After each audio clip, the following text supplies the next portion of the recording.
we need to talk about Lizzo. This, I have to say, is very disappointing.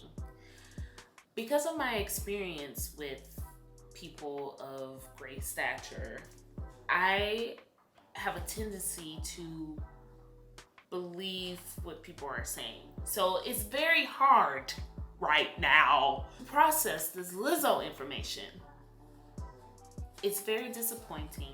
Fellow Detroit gal is being accused of inappropriate work behavior, sexual harassment. Like, what? It was just not Lizzo being this person. It was just not on my bingo card. I was like debating on whether I wanted to bring this up, but I feel like the more I read into it, the more research I do about the situation, I'm like, oh, I have to talk about this because, I mean, I've been in a situation like this before where I'm literally communicating what happens and what has happened, and because of your idea of someone or our idea of someone, it's impossible. But in reality, it's very possible that the people that we idolize, the people that we respect, the people that we put on pedestals could be very terrible people. So let's talk about it. Let's get into it. All right. Like I said earlier, this is very disappointing and very sad, but let's get into it. Melissa Vivian Jefferson, born April 27, 1988, known professionally as Lizzo, is an American rapper, singer, songwriter, actress, and musician. Born in Detroit, Michigan, she moved to Houston, Texas with her family when she was 10 years old. After college, she moved to Minneapolis, Minnesota, where she began her recording career in hip-hop music. Prior to signing with Nice Life recording company and Atlantic Records, Lizzo released 2 studio albums, Lizzo Bangers in 2013 and Big Girl Small World in 2015. Lizzo's first major label EP, Coconut Oil, was released in 2016. Lizzo attained mainstream success with the release of her 3rd studio album, Because I Love You. This peaked at number 4 on the US Billboard 200. The album spawned the singles Juice and Tempo. The deluxe version of the album included Lizzo's 2017 single Truth Hurts, which became a viral sleeper hit 2 years after its initial release. It topped the US Billboard Hot 100 and became the longest leading solo song by a female rapper. Around this time, her 2016 single Good as Hell also climbed the charts, reaching the top 10 on the Billboard Hot 100 and UK Singles Chart. Lizzo received 8 nominations at the 62nd Annual Grammy Awards, the most for any artist that year, including nominations for each of the big 4 categories, and eventually won the award for Best Urban Contemporary Album, Best Pop Solo Performance for Truth Hurts, and Best Traditional R&B Performance for the song Jerome. In 2021, Lizzo released the single Rumors featuring Cardi B, which debuted in the top 5 of the Billboard Hot 100. Her 4th studio album, Special, in 2022 was preceded by its lead single, About Dang Time, which reached number 1 on the Billboard Hot 100 and made Lizzo the first black female singer since Whitney Houston in 1994 to win the Grammy Award for Record of the Year. Pause, y'all know I don't curse, so it's obviously about I won't curse. Aside from rapping and singing, Lizzo has also worked as an actor. She served as a voice actor in the animated film Ugly Dolls in 2019 and appeared in the crime comedy drama film Hustlers in 2019. She is also the host of the Amazon Prime Video reality television series Lizzo's Watch Out for the Big Girls, for which she won the Primetime Emmy Award for Outstanding Competition Program. In 2019, Time named Lizzo as Entertainer of the Year in contributions to music. In addition to her 4 Grammy Awards, she has also won a Billboard Music Award, a BET Award, and 2 Soul Train Music Awards.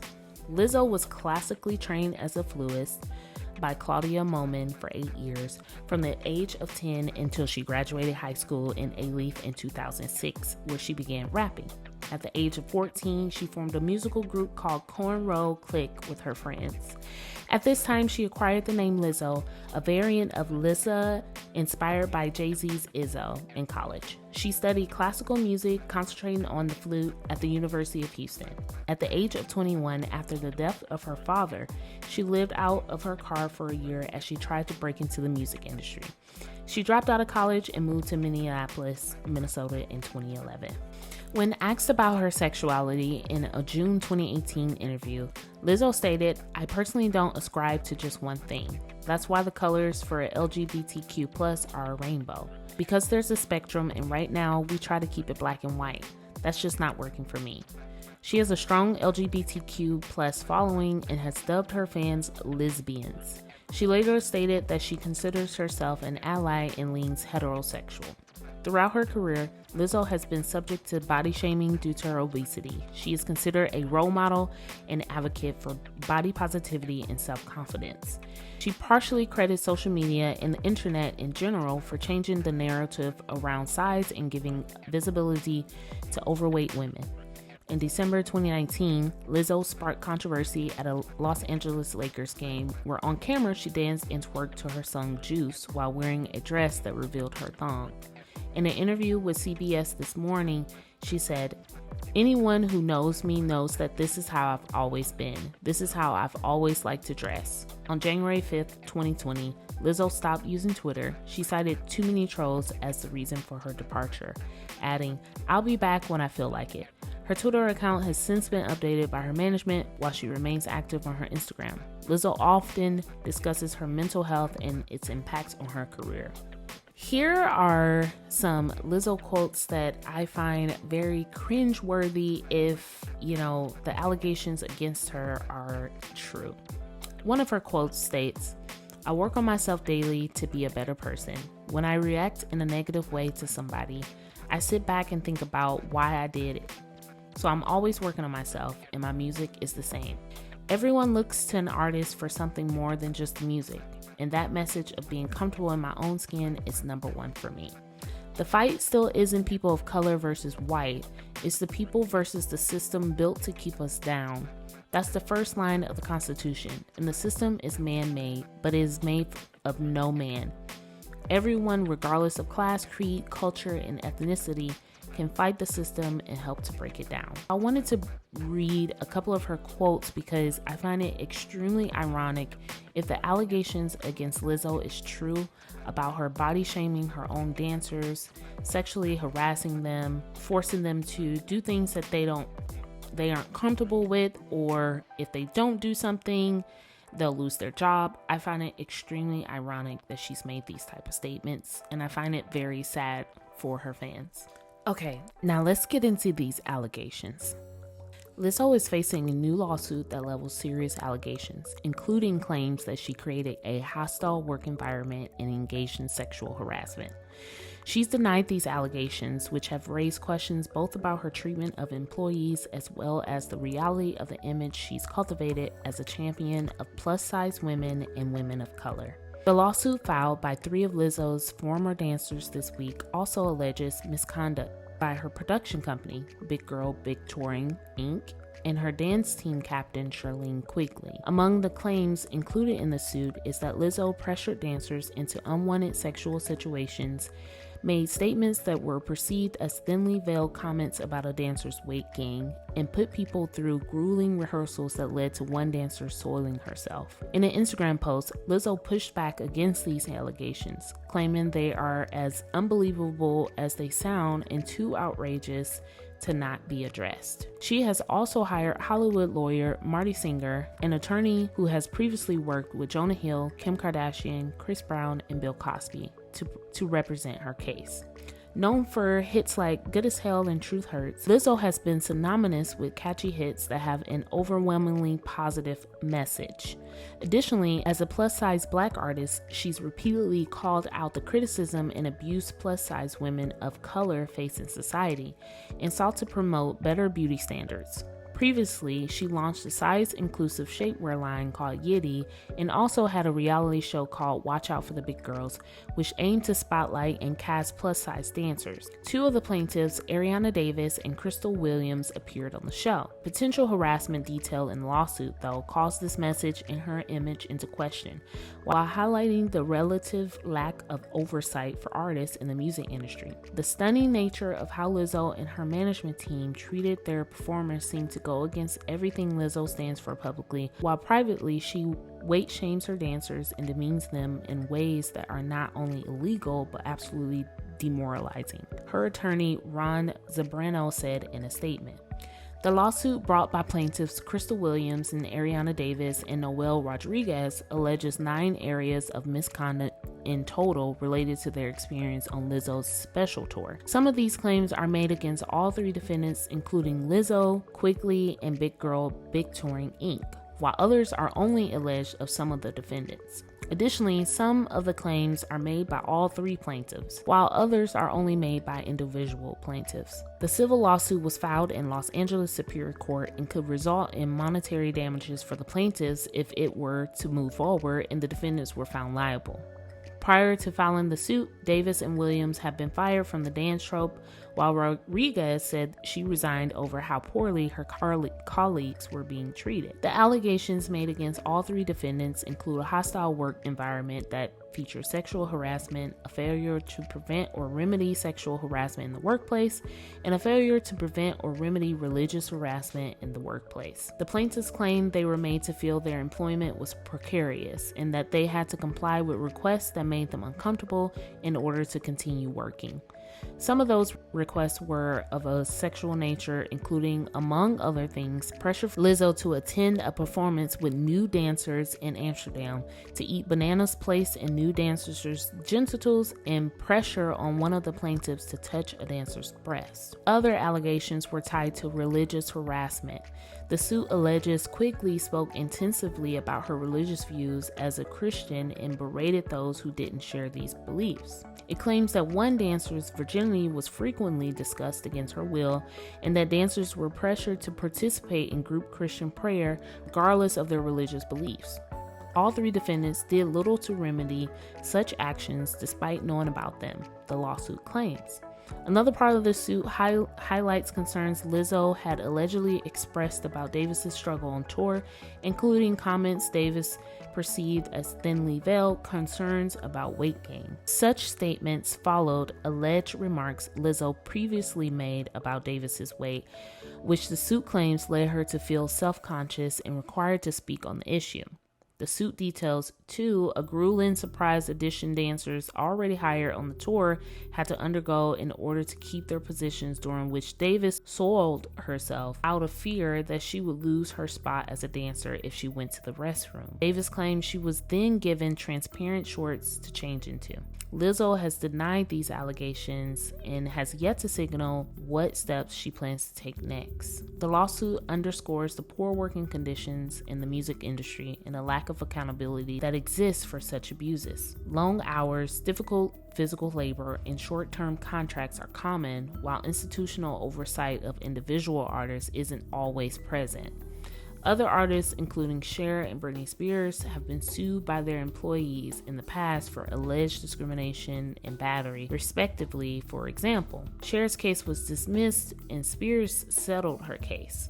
In this case, for example, there were not clear lines between employees' own time and their jobs while on the tour. The lawsuit was felt more surprising to some fans given the public position Lizzo has taken on promoting women's empowerment and celebrating plus-size bodies. Aspects of the lawsuit, such as the alleged statements concerning weight, appear to directly contradict those stances.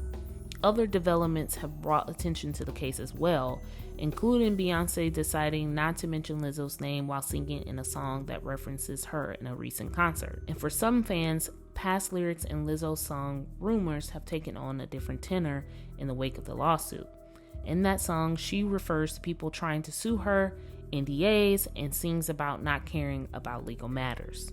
Honestly, the last couple of days have been filled with these allegations against Lizzo from people who worked with her on tour, people who have worked with her on her documentaries. I don't know if you know this, but Lizzo has a couple of documentaries on HBO, Amazon Prime, and Netflix about different concerts, different dancers that she's done.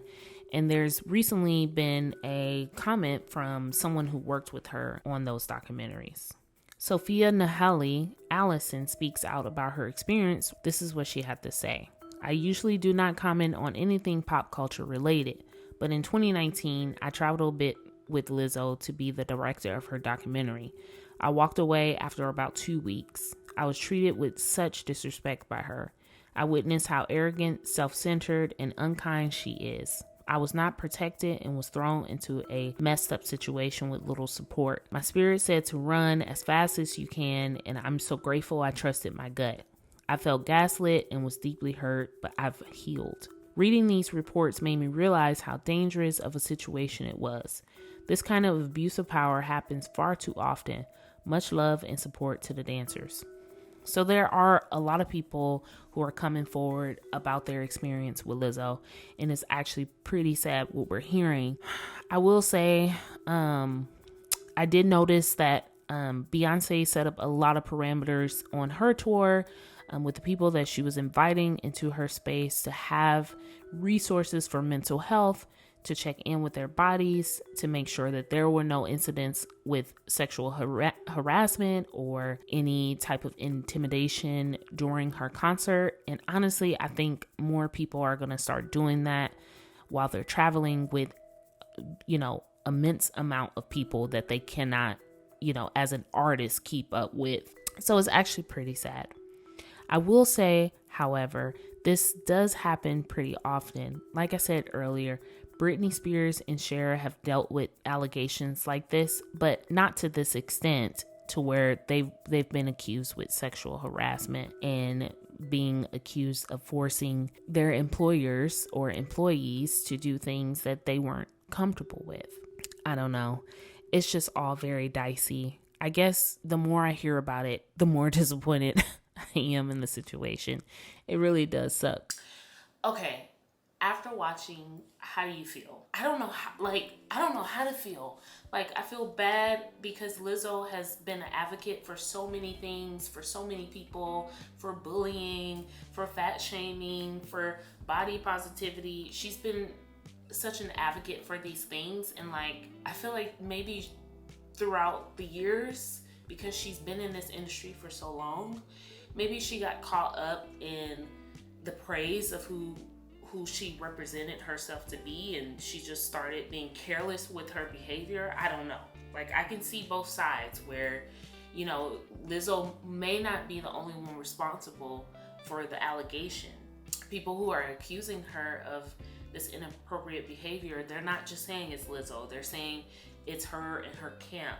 And it's like, if Lizzo is the head of what's happening, or the head of her corporation or her brand, then literally the people under you are only replicating the behavior that they're exposed to and that they're used to. So I can fully and totally understand where these victims and their, alleged experience are coming from, because as someone who considers themselves a leader, still, even though I'm not a part of anything or in anything, I still consider myself a leader, and how I treat people is so important to me. And it's just absolutely devastating and frustrating and disappointing to see people who have these major influence. They say one thing and are completely doing another thing. It really irks my soul, and I just wanted to talk about it. So comment below. Let me know what you're feeling, how you're processing this Lizzo information. Baby, this is piping hot tea that I just was not expecting.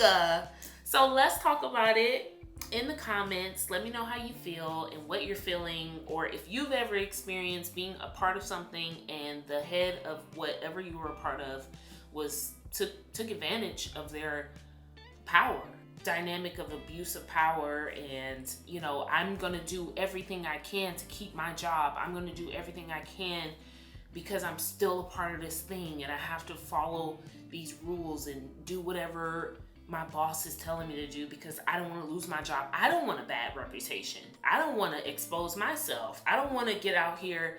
I'm trying to make it in the industry. So much. It's so disappointing, but let's talk about it. And also, I just want to say thank you so much for subscribing, liking, commenting, and being a part of Little Miss Popular. I'll see you next time on our next episode.